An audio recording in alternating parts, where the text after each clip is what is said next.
podcast Costela de Adão, feito por mulheres que acreditam em uma boa troca sobre o universo feminino.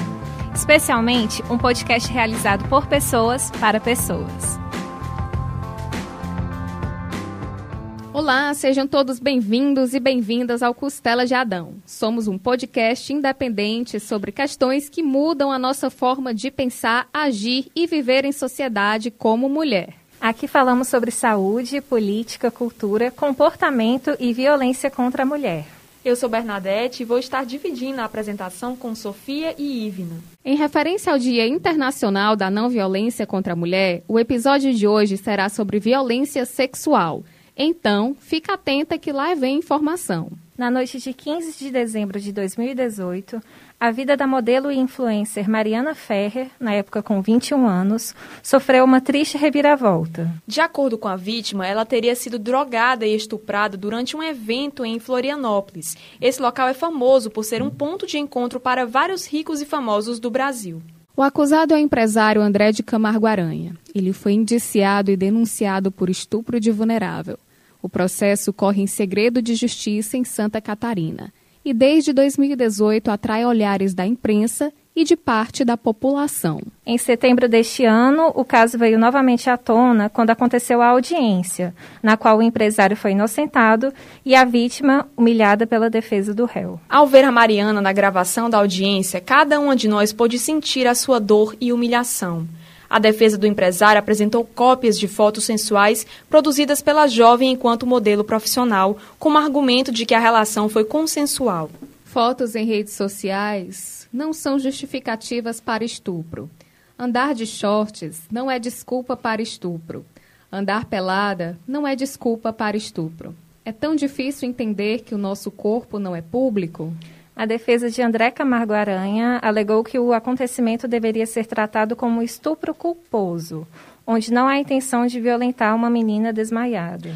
O caso gerou revolta e diversas publicações e hashtags foram levantadas em defesa de Mari Ferrer. As redes sociais viraram uma só para combater tamanha injustiça. As mulheres de todas as cidades do Brasil abraçaram a jovem e a sua luta. Para debater sobre este assunto, convidamos a advogada criminalista, a Karina Laís Santiago, e também a jurista Emanuele Souza, que é pós-graduanda em estratégias de enfrentamento da violência contra a mulher. Eu agradeço muito a presença de vocês duas aqui na nossa roda de conversa. Sejam bem-vindas, meninas. O caso da Mariana Ferrer traz à tona vários questionamentos sobre como o estupro é tratado no Brasil. Primeiro, a gente começa com uma dúvida de muitas pessoas. Emanuele, quais as diferenças entre estupro, assédio e flerte? Bem, eu acho que o grande X da questão é a palavra consentimento, né? O flerte entendo como sendo uma coisa saudável, né? A gente tem um interesse mútuo, consentimento, agradável. Enquanto o assédio já ultrapassa o não, né? A mulher já deixou claro que não tem interesse, que não quer, e o cara insiste, fica enchendo a paciência e tal. Agora, aquilo ali é uma violação, é uma violência, porque já passou o limite do tolerável, né? Do aceitável. Então, ela passa a ser violada desse momento, né? Após o não. Aí configura-se um assédio, um desrespeito, né? Ao meu ver. E o estupro, ele já vem determinado no Código Penal, que tem o uso da força, né? Da violência ou grave ameaça, que é praticado contra a vítima, né? Hoje também tem o crime de importunação sexual, que faz a diferença, né, do estupro, e que não é necessário ter os meios de violência para poder estar qualificando o crime de importunação sexual, que foi o caso que ocorreu em São Paulo, né, no metrô, em que o cara ejaculou na moça que estava lá. Então, só o fato da pessoa esfregar o órgão genital na outra, ou mesmo ejacular, sem ter aquele meio de força, né, e grave ameaça, já qualifica o crime de importunação sexual. Bom, e em relação à inocência, né, do acusado André Aranha, né? Laís, como foi que as investigações poderiam apontar, né, que a vítima não sofreu violência, né? Se houve perícia, testemunhas e outras evidências, né, que comprovam que a relação não foi consensual? teve a omissão de algumas provas também, né? Que o caso do vestido dela, que ele está fora do país, o fato de não ter câmeras, foram 37 câmeras, se eu não me engano, que sumiram. Então, aquela audiência, aquela forma que o advogado ele trata ela, realmente é o que acontece hoje no nosso país. Tenta rebaixar a vítima para fazer com que ela seja a culpada pelo crime, certo? E que não tenha meios de comprovar que aquele crime de fato ocorreu. Que foi o caso do erro de tipo, né? Que eles colocaram o erro de tipo dentro do crime. Por quê? Porque viram um crime atípico. Se não tem a tipificação no Código Penal, não é crime. Então, se não é crime, ele não responderá por nada, infelizmente. Então, tem que ter uma análise melhor das provas, né? Que foi encontrado sêmen, né, nela. E hoje, juridicamente, só o fato dela falar já era para ter sido aceito como prova. Por quê? Porque geralmente quando uma pessoa ela é estuprada, ela não tem uma pessoa próxima a ela que vai estar vendo aquilo ocorrer, né? Então, ela foi realmente desqualificada pelo advogado da parte, que infelizmente ele estava no dever dele, né? O defensor dela que não. O erro foi aí, a partir do momento na qual ela estava ali sozinha. E não tinha ninguém para proteger, né? Foi o que mais me chamou a atenção nessa audiência, o despreparo das autoridades em lidar com esse tipo de crime, né, em resolver a revitimização, o desrespeito, né, que eles tratam a pessoa, escascavilharam o passado da menina procurando fotos, procurando a rotina anterior dela de vida, porque tinha foto de biquíni, porque tinha foto, né? E tentando justificar e desqualificar o tempo inteiro o discurso dela. E é por isso que as pessoas não denunciam, né? É por isso, porque denunciar é reviver, é recordar a violência. Infelizmente, também a denúncia ela tem que ter um ponto de apoio, né? Hoje, tem muitas poucas mulheres que têm a sororidade feminina. O que é a sororidade feminina? É você estar apoiando aquela outra mulher, é você estar ajudando ela, mesmo você vendo que o caso da Mariana Ferrer, né? As amigas dela abandonaram ela. Então, isso foi uma coisa absurda, horrenda que fizeram com ela. Eu não sei o motivo que aconteceu, né? Ela disse que elas foram compradas, mas eu não imagino uma amizade dessa, certo? É o que acontece muito. Hoje, infelizmente, também teve um radialista que ele foi demitido, inclusive. Por quê? Porque ele fez um comentário informando que se a filha dele fizesse isso, ela ia levar uma surra. Sendo que eram coisas que não tinham nada a ver. Na verdade, o ponto de apoio tem que ser a família, tem que ser os amigos. E a partir do momento que você não tem o apoio familiar, você não tem nada. Porque muitas vezes, só o fato de você ter uma pessoa do seu lado, você vai naquela força que foi o que a Mariana fez. Eu acho que ela teve o apoio da família dela e ela está indo adiante. Infelizmente. Ela só está indo dando a cara dela tapa até o final. O Fórum de Segurança Pública realizou um levantamento no Brasil de março a maio de 2020, fazendo um comparativo com o mesmo período de 2019.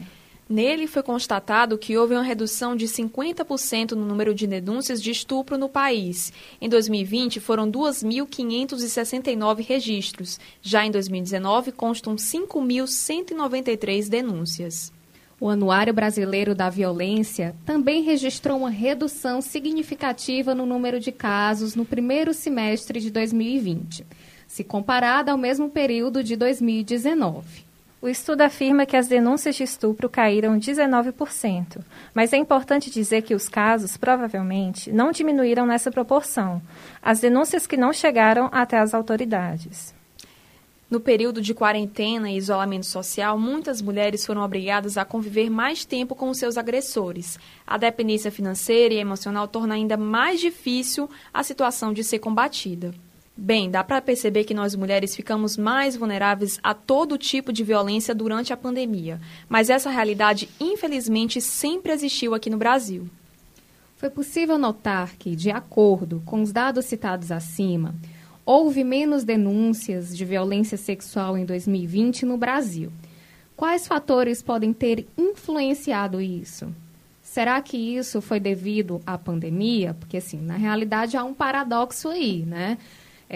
O Anuário Brasileiro da Violência registra que houve uma redução de denúncias, uma redução do número de casos de estupro em 19%, mas, né, enquanto as mulheres, né, que antes, sei lá, estavam no trabalho ou podiam sair de casa, agora passam ali 24 horas, quase período integral, né, com seus agressores.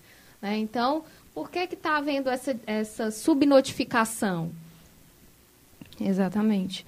É interessante essa questão, porque aquilo que não é notificado, aquilo que não é denunciado, não gera dado e não gera política pública. Então, assim, tem algum entrave, e existe, né, alguns entraves para que a política pública lá aconteça. E o fato do isolamento dificulta essa procura por ajuda, né, essa questão do denunciar. Então, questões de mulheres que moram nas zonas mais remotas, porque a gente não imagina o contexto das interioranas, das rurais, que tem que se deslocar, né? Que muitas vezes acham que aquilo que elas passam é muito natural, que é assim mesmo, que elas têm que suportar, aguentar, né, essa violência. Então, assim, são N fatores que colaboram para essa subnotificação, né, infelizmente. Mas é um desafio que a gente tem dentro da especialização e é isso que a gente busca, né? Estratégias de enfrentar essas questões. Algum comentário, Laís, a respeito? Hoje, a Casa da Mulher Brasileira, né, ela está fazendo um ótimo trabalho quanto a isso. Mas, infelizmente, durante a pandemia, também ela teve que fechar as portas, né, por conta do lockdown. Na Casa da Mulher Brasileira, tem o Ministério Público, tem a delegacia e tem o apoio psicológico também, porque lá você é direcionado, né? É um equipamento, assim, eu já visitei, já fui, e é, assim, lindo de ver. Delegacia especializada, núcleo de defensoria pública, núcleo de psicólogas. Todo formado por mulheres. Todas mulheres lá dentro. E preocupadas, inclusive, com o engajamento dessa mulher no mercado de trabalho. Como vai ser, porque a dependência financeira também implica na questão do suportar a violência, né? Então, elas procuram outros mecanismos dessa mulher realmente se libertar e quebrar esse ciclo, né? Esse ciclo vicioso que é o da violência. Então, assim, a Casa da Mulher Brasileira é um equipamento sensacional que nós temos. Eu acho que só tem 2 ou 3 funcionando no país, né? Sim, inclusive aqui em Fortaleza. No Ceará, aqui em Fortaleza, a gente é privilegiado por ter uma, mas não está funcionando, acho que devido ao Voltou a funcionar. Hoje eu assisti que eles voltaram a funcionar normalmente, tá?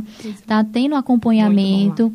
Inclusive, tem as advogadas lá, né, também, que acompanham a vítima até a delegacia. É bom para as nossos ouvintes, né, assim, saber dessa informação, né, que tem uma Casa da Mulher Brasileira, né, aqui em Fortaleza, tá? E que já voltou a funcionar.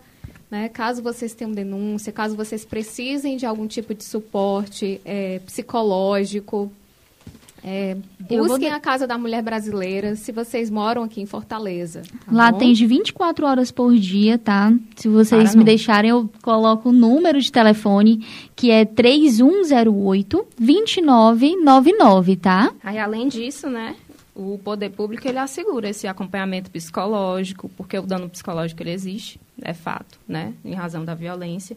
E o programa Mulher Viver Sem Violência, ele vai trazer a Casa da Mulher Brasileira, a Central de Atendimento à Mulher, que é o Disque 180, né, que todo mundo conhece, é bem popular. Campanhas continuadas de conscientização, unidades móveis de atendimento no campo, e mulheres que moram na floresta também, enfim. O programa ele é bem complexo. Se a política pública de fato funcionasse, né, não tivesse mais assim na questão da determinação da norma, existe. No papel, né, tudo se torna maravilhoso, mas efetivar é que é o problema. Exatamente. E o que a Laís falou sobre sororidade, gente, é muito importante, sabe? Muitas mulheres, a Mariana, no caso a Mari Ferre, ela é branca, da classe média, né? Teve acesso a suporte jurídico, né? O caso dela foi muito divulgado na mídia. A hashtag Justiça por Mari Ferre atingiu aos trend topics do Twitter. Então, é um caso atípico. A gente tem que lembrar que a maior parte das mulheres em todo o Brasil são violentadas e ficam no anonimato, permanecem no anonimato, tá bom? Porque são pobres, pretas, né? Invisíveis. De periferia, exatamente. São invisíveis aos olhos, né? Infelizmente, não tem meios de acesso também à internet. Porque quando a gente convive em um determinado local, a gente vê aquilo ali que é próximo da gente. Mas quando a gente desce mais, é que a gente vê a realidade, o que acontece diariamente na vida de mulheres, né? Que estão passando por violência doméstica, né? Inclusive tem o CRAS, o CREAS, esses equipamentos, esses conselhos, eles têm psicólogo, eles têm assistente CAPS social. também, né? E lá você pode também procurar no seu bairro e tentar esse acompanhamento, porque esses profissionais eles têm que estar orientados a exatamente fazer esse fluxo, encaminhar essa vítima, essa mulher, para denúncia, para melhora, né, de vida dela, para que ela tenha uma vida digna e sem violência. Bom, gente, falando em denúncias, Laís, qual é a pena para quem é declarado culpado por estupro no Brasil? E se a vítima for menor de 18 anos, a pena é agravada para quem comete o crime? Pronto. A pena é de 6 a 10 anos pelo crime de estupro e de 7 a 15 anos, né, no caso de estupro de vulnerável. Porém, quando a vítima é menor de 18 e maior de 14, ela tem a pena de 1/3 a mais, né, até 2/5, se eu não me engano, da pena agravada. Majorado, né? Majorado, isso, é um crime majorado. E o que classifica um estupro de vulnerável, Manu? Vulnerável é aquela pessoa que não tem ainda o discernimento, o total desenvolvimento, né, para entender a natureza daquele ato, né, tem uma debilidade mental, enfim. E essas pessoas, elas recebem uma proteção, vamos dizer, especial, né, do Estado, por essa condição de vulnerável que ocupa, né. Então, tudo que ocorra, né, com pessoas vulneráveis, no caso, não existe o crime de importunação sexual para um vulnerável. Por quê? Porque a partir do momento que você ejacula num vulnerável, né, num menor de 14 anos, ou em uma mulher que esteja bêbada, que tenha um discernimento reduzido, não responde mais pelo crime de importunação sexual, e sim pelo crime de estupro de vulnerável, tá? Tem essa diferença, porque geralmente as pessoas pensam que a pessoa vai responder por um crime menor, que é o de importunação sexual, mas na realidade ele vai responder por um crime bem maior, tá? Pelo fato de ter o dolo, né? Porque quando uma pessoa ela é vulnerável, mesmo que eu chegue para ela, que ela me chame na realidade, ela me chame, Karina, eu estou me relacionando com um rapaz, e ele seja menor de 14 anos, chame, Karina, eu quero praticar alguns atos sexuais com você, e eu praticar, eu vou estar cometendo um crime de estupro de vulnerável, certo? Mesmo que a pessoa, ela diga, eu quero, vamos... Mesmo que tenha um consentimento. Não pode de forma alguma. Assim como se eu estiver bêbada em um local, altamente bêbada realmente, e passar um homem, eu achei ele lindo, maravilhoso, chame ele, porque na hora você não sabe o que está acontecendo, se você realmente quer aquilo, né? A pessoa olha para você, sabe que você está bêbada, e vai lá e tem conjunção carnal, também é pelo crime de estupro de vulnerável. Eu já passei por uma situação muito parecida com essa, em que eu tinha 15 anos, e aí a pessoa estava numa festa com os amigos, né? É a primeira vez que eu tinha consumido álcool na minha vida, e depois dessa noite, uma pessoa me disse que ele esperou que eu bebesse uma certa quantidade de álcool para ele se aproveitar de mim. Agora, a sorte foi que ele até tentou forçar a barra, mas algumas amigas minhas chegaram no local, chegaram de última hora, e aí elas meio que, tipo, me tiraram daquela situação em que eu consegui me sair dali. Mas antes delas chegarem, né, eu ainda percebia que ele ficava forçando, tentando tirar minha roupa, e eu dizia, não, eu tô muito tonta.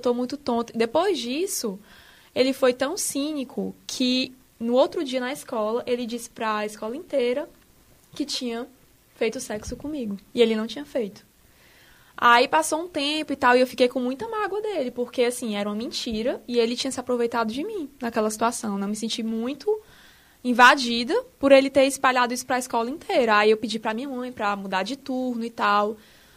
E beleza. Aí, depois de um tempo, ele me ligou pedindo perdão, mas depois disso mesmo assim, eu não quis mais contato com ele, porque eu acho que... Essa ladeira abaixo. Essa ladeira abaixo. Não tem como confiar. E aí, assim, gente, é uma situação em que você não tem como você se controlar, não tem como você se defender, sabe? A pessoa fica... não, vai bem rapidinho, não sei o que, e você fica tipo, me solta, eu não quero ficar perto de você. Você era um adolescente, 15 anos, 15 anos, né? 15 anos, você ainda... praticamente uma criança, está saindo ali da fase da infância, né? Foi uma coisa muito pesada. Que quando você estava contando a sua história, Bernadette, é interessante a gente pensar por que as festas, elas têm essa lista feminina ou tem um preço abaixo no ingresso de entrada, enquanto que para os homens o ingresso é mais caro, né? Por que para a mulher é mais em conta a entrada na festa? Porque é uma forma de incentivo de ter mais mulheres na festa, né? Porque a gente já é a atração principal da festa. Exatamente. Ocorreu um fato comigo já, referente a isso, em um bar conhecido daqui da Beira-Mar, na qual eu estava na fila com minhas amigas, o segurança foi lá, pegou na minha mão, você vai entrar aqui pela frente. E a fila estava imensa. Não entendi. Eu entrei, fala, né? Depois que eu vim pensar que ele me colocou na frente para poder chamar a atenção.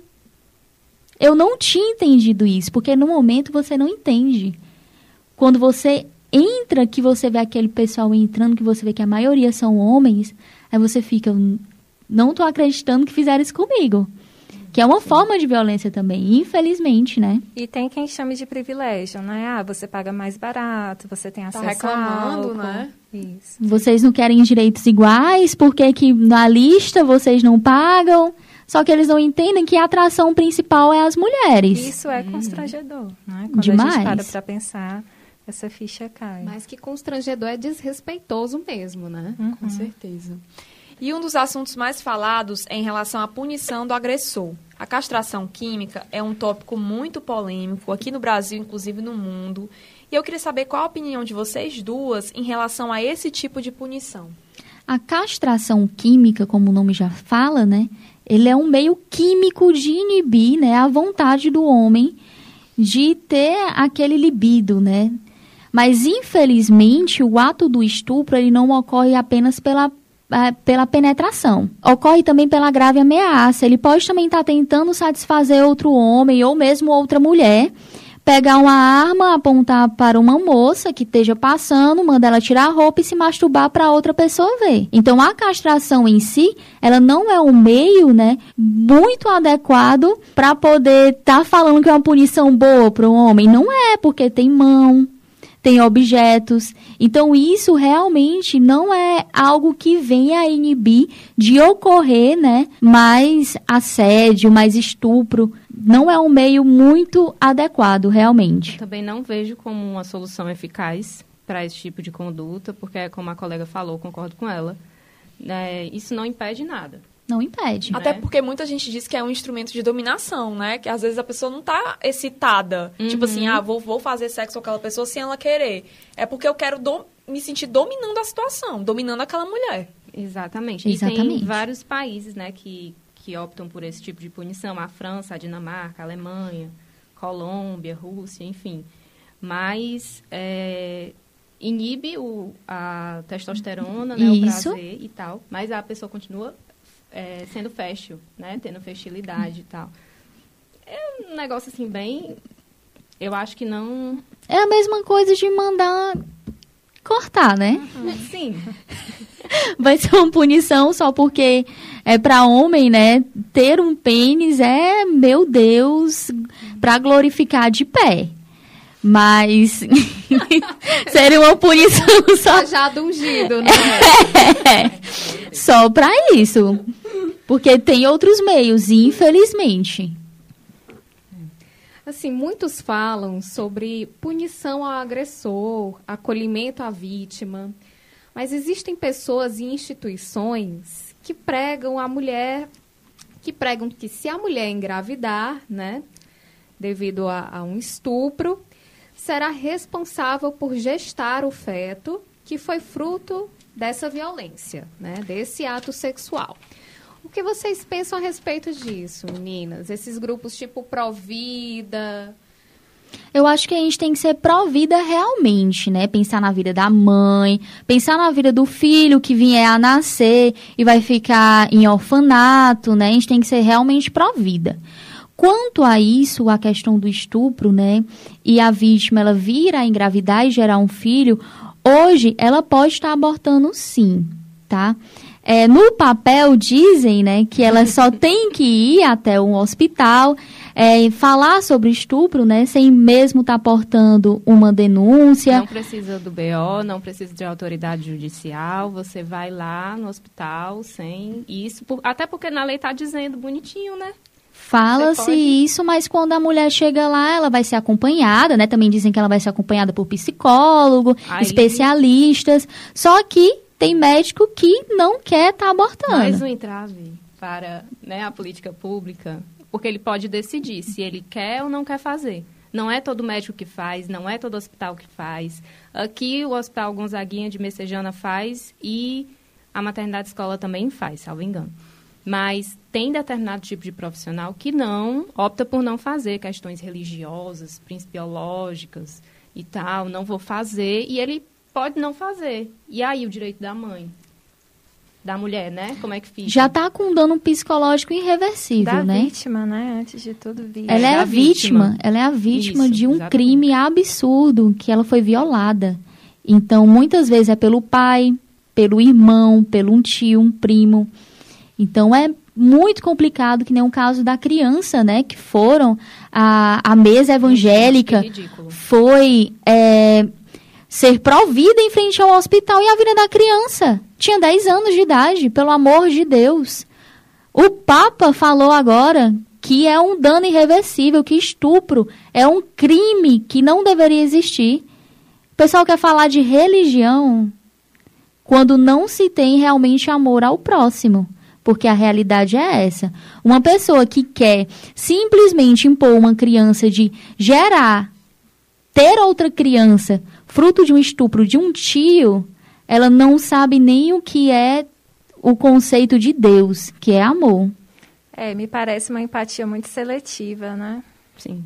O mais estranho em relação a esses grupos pró-vida, que se dizem pró-vida, né? E em relação também ao próprio Estado, que não assegura a legalização, né, da prática do aborto, é que eles não dão nenhum suporte para essas mulheres, né, se elas decidirem ter o bebê, né, não dão nenhum suporte. Então, tipo, se você é uma pessoa pobre da periferia e engravida, fruto de uma violência, e tem que cuidar daquela criança, o Estado não vai te ajudar em nada. A pessoa que te estuprou, menos ainda, sabe? E a sociedade que super hipócrita, que te julga por querer, né, praticar um aborto, também não vão te dar nenhum centavo para sustentar aquela criança, né? Então, assim, é uma hipocrisia generalizada, assim, na religião, nas instituições e no próprio Estado, que lucra com o desespero dessas pessoas. E aí é que vem aquele fato, né? A criança de 10 anos, ela estava vestida com roupa curta, ela estava numa festa, estava bebendo, estava sensualizando, estava fazendo algo, estava chamando o tio. Não, é uma criança. É um absurdo. Engraçado, quando a gente faz essa mudança, que você acabou de falar de personagens, né? A gente consegue visualizar mais o agressor e passa a focar menos na vítima, né? Culpando a vítima. Mas se mesmo uma criança passou por isso, né? Aí você vê o caso da Mariana Ferrer agora. Meu Deus, humilhada. Humilhada. A humilhação, eu acho que é um sentimento... Você já está passando, né, por um momento ruim na sua vida. Aí você ser humilhada pelo poder público que deveria estar lhe dando todo o acesso e apoio durante aquele momento, realmente é algo a se rever, né? A gente tem que estar revendo todos os órgãos públicos. Ali não tinha uma mulher, não tinha uma defensora. Porque se fosse uma mulher ali, a gente sabe hoje que as mulheres, elas são muito detalhistas. Eu tenho um cliente meu que ele falou para mim, Karina, olha, as mulheres são muito detalhistas. Tem coisa que não passa. A mulher lê aquilo ali, ela vê a pessoa falando, ela já percebe logo que aquilo ali não está certo. Ela vai logo bater de frente. Coisa que o homem não faz, aceita e pronto, foi o caso lá. E os homens, eles são muito corporativistas, né? Seguraram ali literalmente um na mão do outro e diz, vamos atacar essa... Ninguém interferiu né? nas humilhações. Ninguém né? interferiu, ficou nem o todo próprio mundo. juiz. E o que é mais estranho assistindo. são homens julgando um estupro de uma mulher. Uhum. Quem Né? são eles, né? Quem são eles para definir alguma coisa, né? E se a vítima decidir continuar a gestação? Como é que funciona tudo isso? Se o abusador for identificado, ele é obrigado a prestar assistência? Como é que funciona essa questão quando ela é realmente legalizada, né? Tipo assim, a mãe, não, eu vou realmente criar essa criança, eu já sei quem foi meu abusador. Como é que funciona esse lado, né? É outra questão bem polêmica, porque vamos supor que ela tem a criança, o abusador é o pai, existe a possibilidade de pagamento de pensão alimentícia, porque é outra esfera, é a esfera civil, né? Não Sim. é só a esfera penal. Ele vai responder pelo crime dele, mas ele teria, pelas vias cíveis, como pagar a pensão, tal, prover o sustento daquela criança, tem o direito de nascitura, alimentos gravídicos, enfim. Ter o nome na certidão de nascimento, certidão. que seria...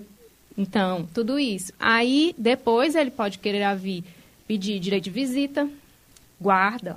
Aí você vai se relacionar com essa pessoa bem, né? Essa mãe vai conseguir administrar a vida dela com qualidade, né? Uma criança fruto Tendo de uma estupro, criança né? fruto dessa prática, né, criminosa, é uma coisa complicada. Mas, a priori, é possível, né? É possível, sim.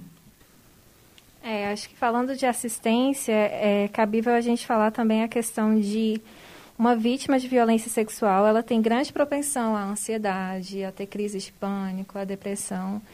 E isso ressalta muito para a gente destacar no nosso podcast a importância do apoio psicológico, né?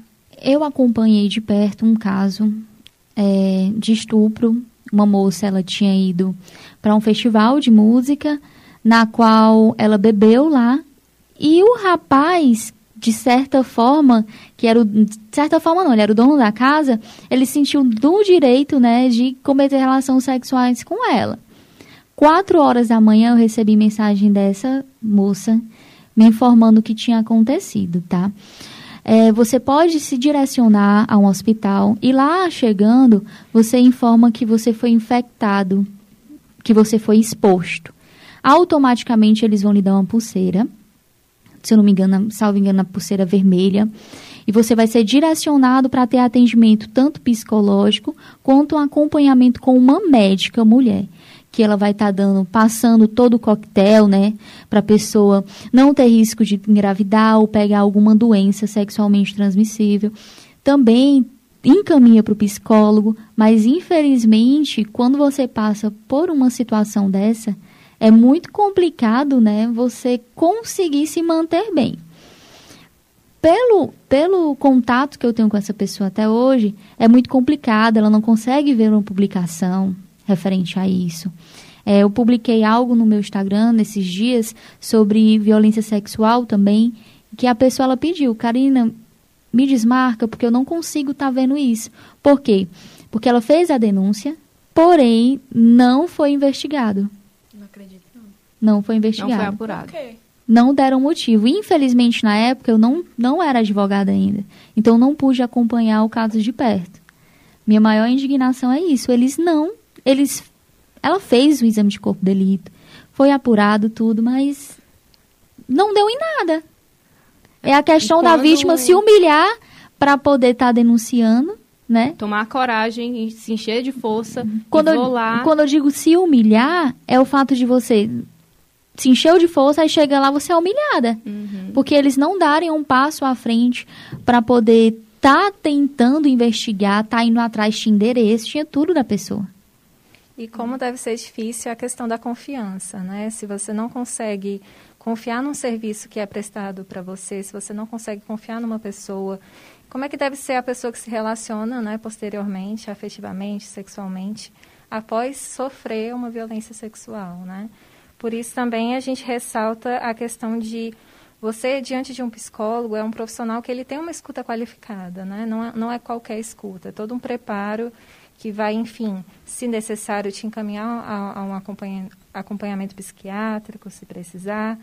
Então, acho que essa questão da psicoterapia, ela é vista muito como uma coisa classicista, né? Uma coisa que eu não vou ter alcance, porque eu não tenho como fazer, enfim, não tenho como pagar esse serviço, mas além dos serviços que disponibilizam gratuitamente, muitos são os atendimentos que são feitos a preço popular, né? Com preço mais acessível, enfim. Sim, é importante fazer. E esse aspecto do procurar o cuidado médico é fundamental, porque geralmente não é a justiça a primeira porta que elas procuram, é o hospital, deve ser as instituições de saúde, para seguir aquele protocolozinho do Ministério da Saúde que ele segue, porque dessa violência pode vir um filho, pode vir uma DST, pode vir inúmeras outras coisas que têm que ser evitadas até 72 horas após a violência, que é o período que esses medicamentos vão ser ministrados e que eles de fato vão funcionar para aquela mulher. Então, questão de hepatite B, tudo isso o hospital é que tem que fazer, a mulher não precisa ficar internada para fazer isso, ela não precisa ter feito a denúncia para fazer isso,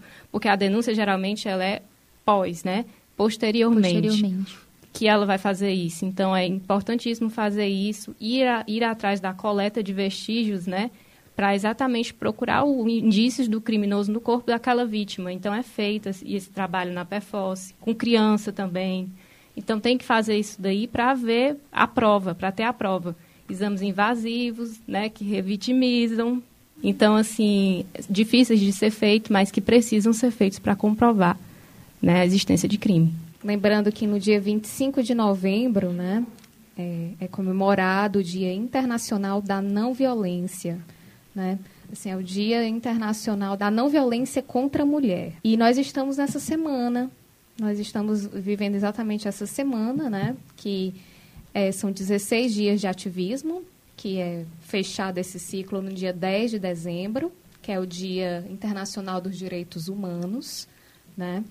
E essa iniciativa é bem bacana, assim, eu confesso que eu soube disso recentemente, tá? Isso prova, assim, o quanto a gente tem que ficar um pouco mais a par dessas questões, né? E eu gostaria de saber de vocês, né? Assim, acho que a Manu já mencionou a Casa da Mulher Brasileira, né? Mas gostaria de saber quais são, no momento, assim, os canais, né, que no Ceará, no Brasil, de forma geral, quais são os canais para denúncia, né, de violência sexual contra a mulher? Acho que principalmente o 180, né, procurar o 180, ligar. Às vezes a gente vê muita coisa e se omite, não se mete, né, briga de marido e mulher, né, violação, a gente tende a se afastar, mas eu acho que é importantíssimo, porque nós também somos política pública. Então, a gente, para fazer isso acontecer, precisa estar vigilante, porque é uma mudança de paradigma, de cultura, que está enraizado. Então, assim, as pessoas precisam urgentemente parar de naturalizar esses episódios.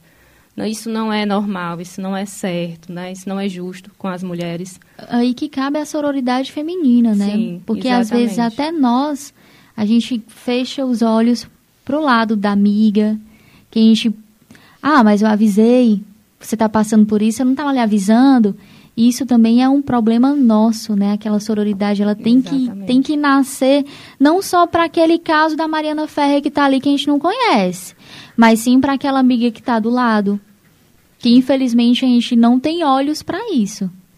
Tem que ser trabalhado. Vigilante, né? Isso. Perfeita colocação, menina. Bom, gente, eu agradeço muito a presença, né, das minhas queridas colegas do podcast e também as nossas convidadas, né, Laís Santiago e Emanuele Souza.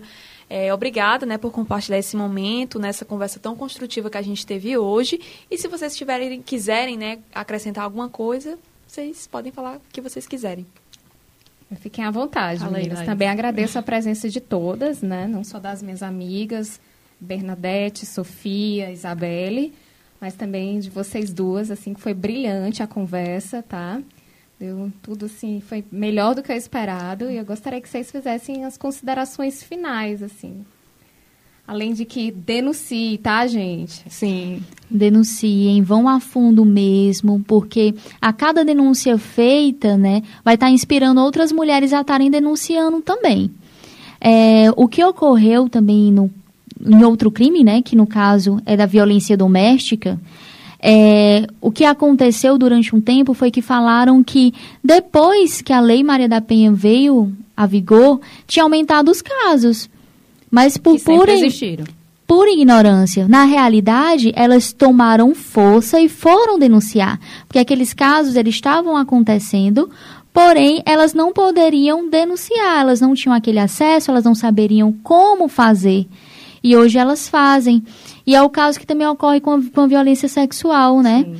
Porque toda vez que é denunciado, vai ser contado. E quando é contado, eles vão para números. E vai ser verificado, vai ser criado políticas públicas, né?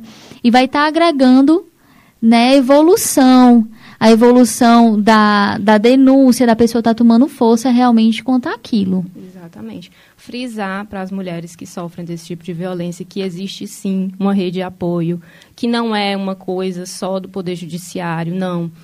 Tem enfermeiro envolvido nisso, tem profissionais da saúde, assistentes sociais, psicólogos, advogados, enfim, todo um corpo que é responsável por fazer esse link, né, uns com os outros, para poder tirar a mulher dessa situação de violência, que não é fácil de sair dela, né, de quebrar esse vínculo, mas a rede, ela existe. Ela é falha.